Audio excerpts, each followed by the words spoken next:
Breaking news, everybody. Breaking news. TikTok is back. TikTok has been restored, and Donald Trump is already taking credit for having negotiated this just 24 hours before his inauguration. But for the past 24 hours, America has been pulling their hair out about this one-day interruption in this app. Take a look. The fallout from the TikTok ban, the app, and others owned by the Chinese company ByteDance going dark overnight. Let's take a deeper look into all of this and what's next for the more than 100 million U.S. users. Back home now to the breaking news overnight, the social media app TikTok going dark as a U.S. ban goes into effect. Like 180 million people are all like quitting a drug at the same time. I don't know what to do. I don't know what to think. What do we do? But it's just not users that are being affected. Social media, a lot of people just go to social media apps just so that they can be entertained. But in order for them to be entertained, individuals have to create the content for individuals to watch and engage with.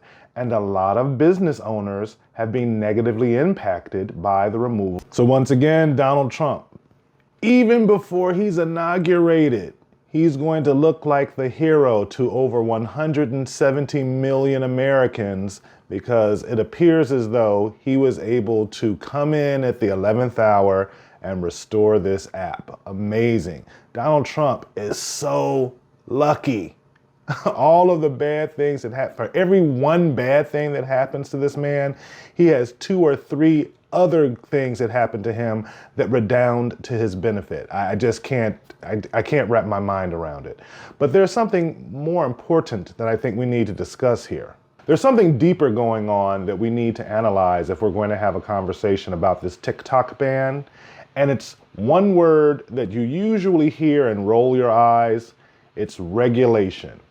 This was a law that was passed by Congress, and then people sued. It went all the way up to the Supreme Court, and the Supreme Court upheld this ban of this app because the assertion is that the Chinese government is getting access to all of this data on Americans. Remember, when you upload information, every time you go and you watch one of these videos, they're collecting information on your GPS location. They're collecting your metadata.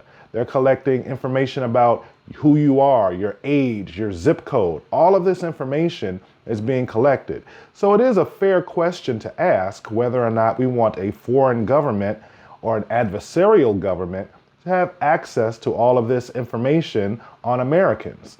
But we have to have this honest conversation about regulation. Who controls regulation? Politicians. So this boils down to for whom you vote can impact your everyday life. Something as simple as an app that you go to every day.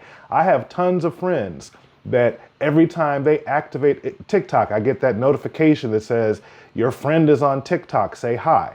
That's their way of trying to get me to then engage on TikTok. So it's a community, it's a social media app, but we do have to remember that the people for whom we vote control our lives down to something as benign as a social media app. It's amazing how quickly the news moves. As I was finishing this video and about to upload it, I got the notification that TikTok was back up, started getting texts from friends saying that it was back up, and then I went ahead and went to the TikTok app and saw it for myself. So TikTok is back up. Donald Trump is going to take the credit, and on Inauguration Day tomorrow, people are going to, I guarantee you, be uploading real-time video of the inauguration thanking Donald Trump for stepping in and intervening so that this app could be relaunched. We don't know what's going to happen 90 days from now because this was a law that was passed by Congress. This is TikTok temporarily making their app available again because they are hoping that they're putting trust in the fact that Donald Trump is going to support this app being re-released in the United States. It will be interesting to see if this is going to cause a rift between the Trump presidency and between Congress and the Supreme Court.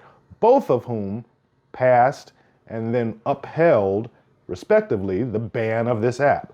Will this redound to Donald Trump's benefit in the eyes of the American people, or will this be the first of many battles in a lame duck presidency because he can only serve 4 more years? I'm really interested to hear your thoughts. Do you agree with the ban? Do you think that that we should have kept the ban in place? Do you agree that the ban was lifted? Is this a First Amendment violation for Americans because the government intervened?